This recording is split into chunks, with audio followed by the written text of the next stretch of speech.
She hasn't answered any of my calls or texts. Something's wrong. I can feel it. We can split everything 50-50. I'm trying to build a legacy. Let's get this money. You need somebody to guide you. Duda's got him. We all need to pray for Keisha. Look, bro, I ain't trying to pray. I need to do something. Back up! Back up!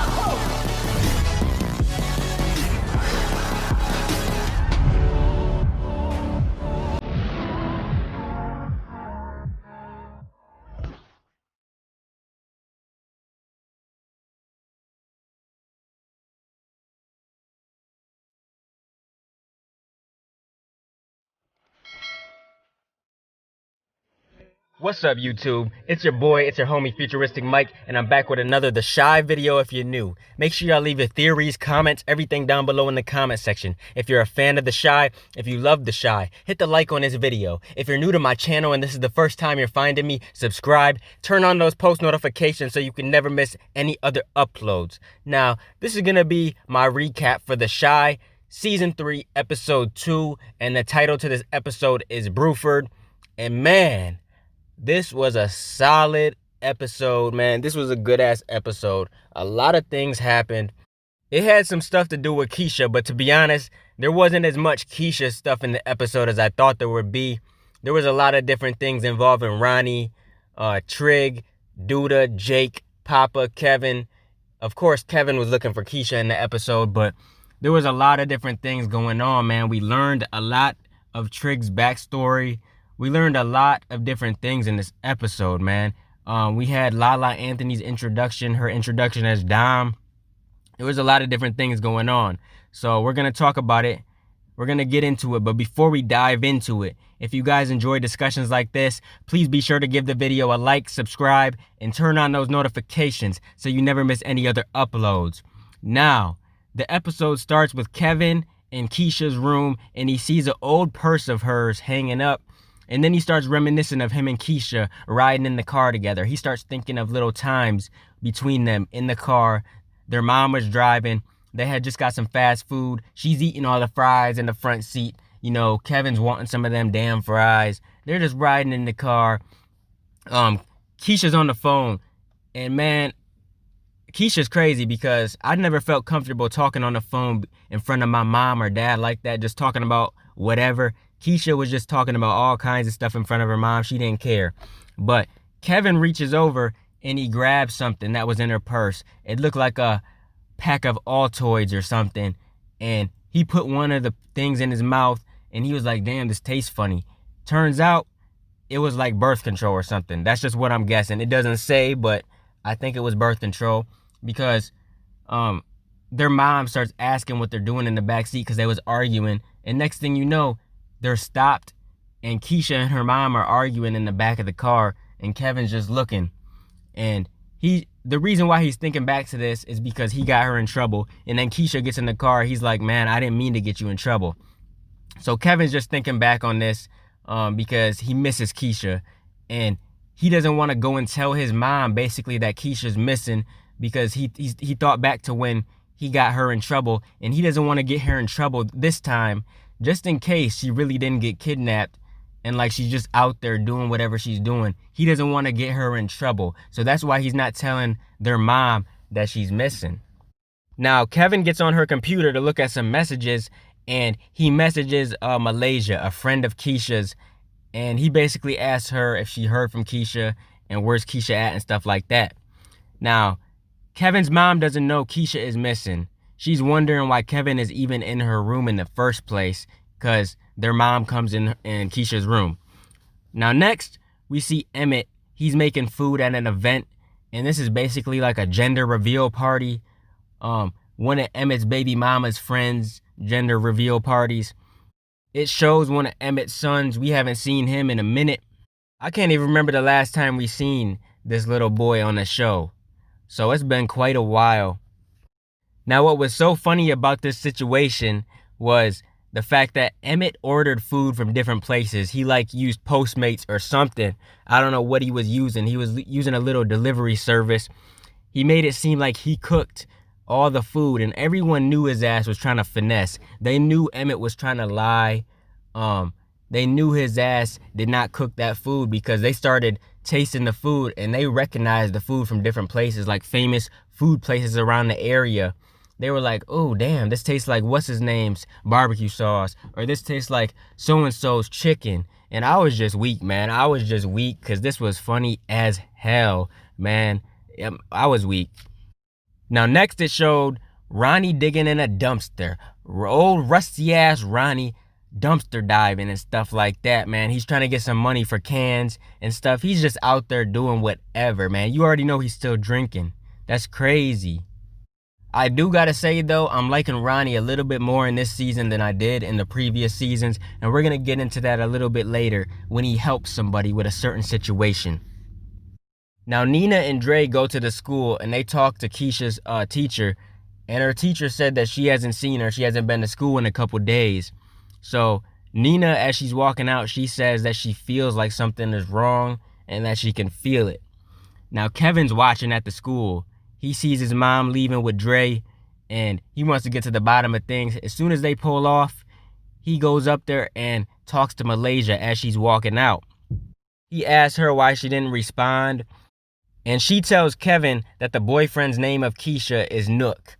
Now, some people are calling him Nook, and some people are calling him Nuck. But on the show, they said Nook, so that's what I'm going to keep saying. But, you know, for the people that's saying Nuck, Nuck if you buck. But anyways, apparently Nook runs with the 63rd Street mob. So, you know, that's going to be dangerous. If Kevin wants to go look for Nook, that's going to be pretty dangerous if he's part of the mob. You know, he doesn't play. He doesn't play none of these games. Now, this part right here, man, this part right here really had me surprised, had me shocked at how this dude was actually coming at Jake. Now, Jake comes home to Duda's, right? Duda's living in a nice-ass crib. I mean, it's a nice-ass house. And Jake's probably not used to living in a place like this. So anyways, he walks in with his gym shoes on, and Duda just snaps at him, man. He comes at him crazy. And when I say he comes at him crazy, I mean he really comes at him crazy. Like, he doesn't talk to him out of love or nothing. He talks to him like reckless. He's like, man, why are you walking on my fucking hardwood floor with your gym shoes on? And he just comes at him crazy, man. He cusses at him. He snaps at him. And it was just nuts, bro. If I was Jake, to be honest, I wouldn't even want to live with Duda, man. And actually, Duda tells him that he doesn't think his brother is dead because Jake says he thinks Trig is dead. And if I was Jake, if I heard that news, I would be wanting to go find my brother and live with him. I wouldn't be wanting to live with no Duda, man, because this dude is crazy. Now, next, it shows Trig. He's getting his hair cut by his chick. Actually, he didn't even get no haircut. She pretty much just lined him up and stuff like that. They talk about Jake coming to live with them. They talk about Trig's father and how he left and everything, how he lost his job, and basically his life, how he had to live in temporary housing, and how his father never came back once he left, and his mother got depressed and was hanging out with drug dealers, and that's why she became a crackhead. He was just going in all these details, telling this girl, Amani, all these things. And now we understand Trig a little bit better. I really love this scene because we got to hear Trig's side of things, and we got to hear his perspective on what went down when he was growing up. Now, next it shows Ronnie going into a bar, and he actually just gets water. I was surprised. It looked like he just got water instead of ordering drinks. Now, Jada does a little speed dating thing. She hadn't been on a date in years, so she goes and tries this speed dating. She talks to a few different dudes. She talks to this white man, she talks to a black guy, and then she talks to an Asian guy. And she failed on all of them, except the Asian dude. She was vibing a little bit, you know what I mean? And then she was vibing with him pretty hard. And then she asked him something which ruined it. She asked him what part of Asia he was from. And he was like, no, I'm from Lincoln Park in Chicago. And then she was like, oh, where's your parents from? And he was like, Lincoln Park. And that just ruined it, you know. She was like, I'm not that good at this speed dating thing. And he pretty much just told her to be herself. And that was that. But yeah, for some reason, I thought Darnell was about to walk up in there, or he was in the speed dating or something, man. I was just waiting for his ass to show up. But that was crazy. She needed to go out and try to find a date, man. Jada's been lonely for quite some time. Now, next we get to this part where it shows underneath this bridge, and it shows Ronnie with these dudes, the dudes that he was in the bar with. They're dropping him off, and he said he actually likes it there because the homeless community shows him respect. And he said he actually feels like he's somebody when he's living under there because, you know, they were down there just vibing, chilling, playing dominoes, doing all types of stuff. And people actually didn't look at him like he was a killer and like he was a piece of shit. So that's why he liked being underneath there. Now, next, we get to Tiffany. And it shows her taking out a blunt. She starts lighting a blunt and smoking. And Jada comes to the door looking for Emmett. And then once she sees Emmett isn't there, she talks to Tiffany. And she says that she did the speed dating thing Tiffany told her about. Because I guess Tiffany turned her on to the speed dating. And she just told her pretty much how it didn't work and she wasn't good at it. And then Tiffany turned her on to a massage thing. She gave her a card to get a massage from somebody that she knows. And we're going to get into this in a little bit. Next, it shows Trig in a bar. And he's just drinking. He's just chilling, you know. It looks like he had too much to drink. And some dude tries to hit on him. Some dude tries to come up and talk to him and flirt with him. And Trig tries to fight him. He's looking real aggressive right here, man. He's looking like he's real pissed off. He grabs him, he throws him against the bar, and he pretty much tells him that he'll beat his ass. Now, apparently his girl, Amani, took him to that bar, and it was a gay bar. And I know this because they went outside, and they were having a little chat. And she's pretty much like, you can't be doing that. And he's like, man, I don't play that shit because I ain't gay. And she's like, I understand that, but these are my people. And you can't love me if you can't chill and hang around my type of people. So that pretty much confirms that she's trans right there. And she's going through a transition. You can just look at her and tell that she's trans anyways. And I kind of had that feeling from the first episode. I just had my little suspicions that she was transsexual. And now we actually know. And it looks like Trig is kind of questioning his sexuality at this point. Like, yes, he considers Amani a chick. He feels like he's dating just a strictly normal chick, but in reality, she was a man at some point, and, you know, it's kind of making him question his own sexuality. You can just tell. Now, the police get called to Kevin's house, and Nina's sitting there answering questions because now, at this point, Keisha's been gone for 3 days. Kevin says when the last time he saw her was, he says she went to a party on Sunday night and never came home. And they go off on Kevin, Nina and Dre, because they're like, you know, you should have told us that. And Kevin just said, like, he didn't want to get her in trouble. Something that I mentioned earlier. He just didn't want to get Keisha in trouble because he thought back to when he got her in trouble before. And if it was something really small, he didn't really want to open his mouth. Now, Nina asked Kevin for Keisha's laptop. And Dre's just sitting there comforting Nina. They're sitting there at the kitchen table, the dining room table, whatever it is. And they try to track Keisha because they got this tracking app on Keisha's phone. Now, Kev goes to see Jake, and he says that Duda took away his phone privileges. So Duda is definitely disciplining Jake. He's doing a lot more than yelling at his ass, obviously. And I don't know how Jake feels about this. Now, Kevin talks to Jake about Keisha and how she's for sure missing and how she messes around with Nook and that he hangs with the 63rd Street mob. Next, we see Emmett. He goes to see Dom, and she's the one he was talking to on the phone that made the pie that him and Tiffany was eating earlier in the episode. Now, this part right here is crazy, man. It is crazy because I didn't think Lala Anthony's character, Dom, was going to be on this type of stuff. Man, she is a straight freak, man. She is a straight freak. I thought she was going to turn Emmett down every chance she got, but she really told Emmett to show her his dick because she said word on the street was that he was walking around with a third leg.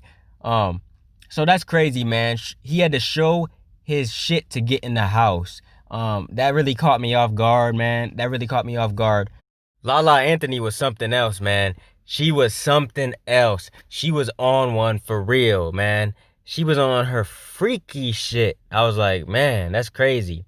Now, Emmett goes into the house with Lala, a.k.a. Dom, and they're just walking in her house, and she's showing them around, and she has a restaurant in her living room, like an illegal restaurant in her living room. People are sitting in the living room at tables just eating.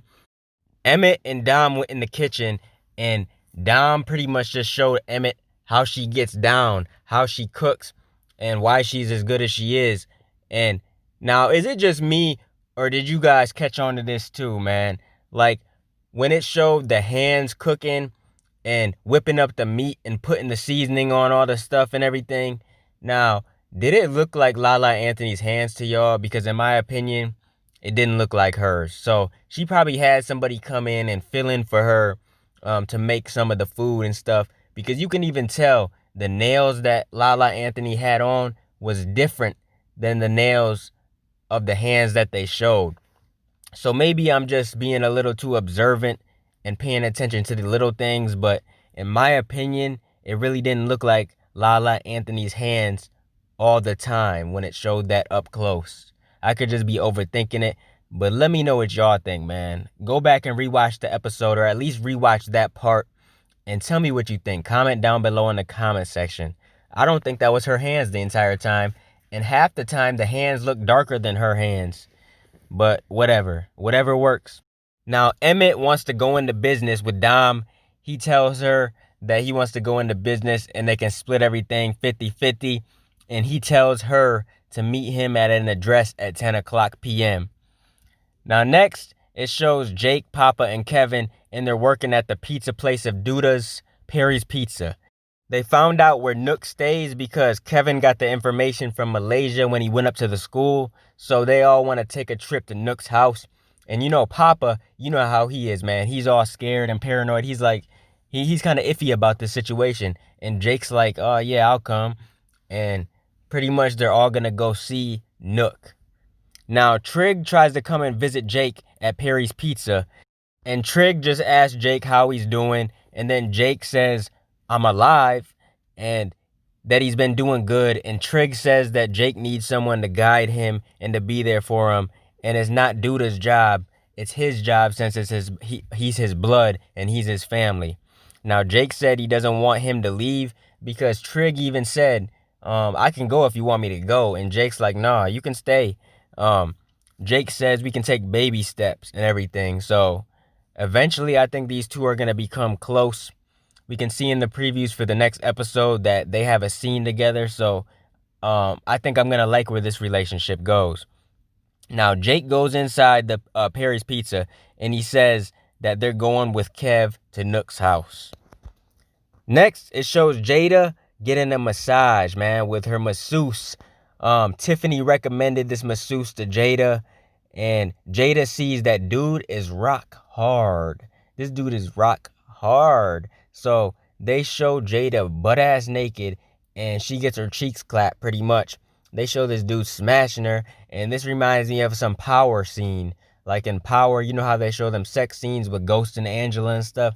Man, this reminds me of one of them scenes because they were showing ass cheeks. They were showing shit getting clapped. They were showing all types of stuff. So, man, that was a crazy scene. Jada needed that. She needed that because she's been alone for so long. Yeah, she needed to get her cheeks clapped. This dude who just got done smashing Jada came out of the apartment, and then Emmett was walking up with his son, and apparently Emmett knew this dude from high school. He told Emmett about the job that he has and how he be giving people happy endings and stuff like that. And then Emmett's like, damn, you got a good job, man. He's pretty much like, damn, I wish I had a job like that coming out of high school. And the dude tells Emmett that he just smashed someone on the second floor. And then Emmett looked up and he's like, wait, what? That's my mama's house. And then Emmett tried to chase him, and dude booked it, man. Dude booked it. This dude done dipped so quick, Emmett couldn't even catch his ass. But best believe it, if Emmett sees him around the hood again, he's gonna get his ass whooped. Now next, it shows Dre, and she followed Keisha's phone from the app. She tracked it, and she is at the same bus stop where Keisha went missing at. Now, Dre goes where Ronnie is, underneath the bridge where that little homeless place is at, and she's asking if any of them have seen Keisha. And she goes up to Ronnie. She asks Ronnie, and she's like, man, I know who you are. And then Ronnie says he saw her waiting for the bus the other day. Now, he said he would let her know if he remembers anything. Dre goes savage for a minute. She pulls out her pepper spray and she goes off on everyone because at this point she's irritated. She just wants to find Keisha. She just wants to know where she's at. And nobody's giving her answers under here because the phone says that Keisha's phone is under here, so she ain't leaving without no answers. She said she's not leaving until she finds Keisha's phone, and I don't blame her. Now, Ronnie ended up finding Keisha's phone. He went and pretty much beat up this other homeless man who was hiding the phone because this dude collects phones and stuff like that. Ronnie knew that this dude had it. So Ronnie found the phone. And Dre says to Ronnie that if she finds out he had anything to do with it, with Keisha's disappearance, that she would kill him herself. And damn, that's crazy. Like I said, she knows who Ronnie is, and she doesn't trust him, and nobody does. That's why Ronnie's underneath that bridge, because that's where he feels respected. That's where people actually show him respect. But yeah, Dre, she ain't playing around. She ain't playing around. Now, Emmett meets Dom at the kitchen. And this is Sonny's kitchen. He says he wants to start at after hours at Sonny's. And I'm just looking like, Emmett, for real though? For real? You just gonna take over Sonny's like that? Like, you better cut Sonny in on some of this profit. Like, damn, Sonny don't even know what's going on and you just using his kitchen after hours and stuff. But hey, it is what it is. You gotta chase that bag. You gotta get that money. So, now next, it shows Nina and Dre. And the cops are there at the house. And they give the cops Keisha's phone. So the cops ain't really doing much, it seems like. I mean, Keisha's only been gone for like 3 days or something. She said they can file a missing persons report, but that's not really going to do much right now. So now next, Kevin, Papa, and Jake ride their bikes to Nook's. Kevin pounds on the door. Nook comes to the door. Kevin asks if Keisha is there. And dude's like, nah, she ain't here. And then Kevin tries to barge in the house, and then Nook's not having it. He pulls a gun out on Kevin, and Kevin's like, am I supposed to be scared? And I just gotta say, man, Kevin got heart for this. Kevin got heart because, man, he really is going to war for his sister. He's doing whatever it takes, and I don't blame him, man, because he just wants to find his sister. He loves his sister to death. And that's what I really love about this show, because it shows certain relationships and it shows them really close and it shows them bond. And it just makes you wish that there was more of that in this world today, because the certain relationship between certain characters on this show, man, I really love it. I really do. But yeah, Kevin wasn't having it. He was ready to go into the house. He was ready to die to find his sister. He didn't care, man. He didn't care what Nook had to say. We're going to see what happens in next week's episode, because I guarantee Nook's going to have to pay.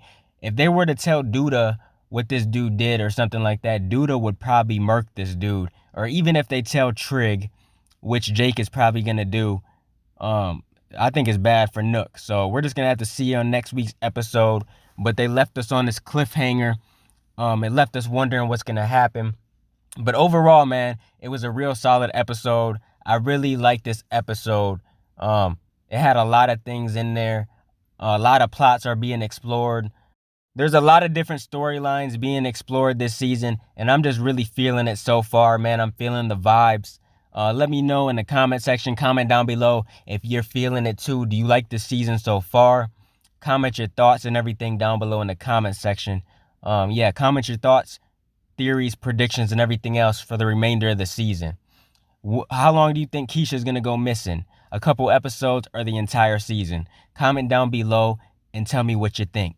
But yeah, I'll be continuing to bring you guys more of the Shy content in the future. If you guys want to donate to the channel to help support the channel, I got links in the description to do so. Make sure you guys like, comment, and subscribe, and smash that notification bell so you can never miss a video. I'm going to get out of here, y'all. It's your boy Futuristic Mike, and I'll talk to you on the next one. I'm out. Peace.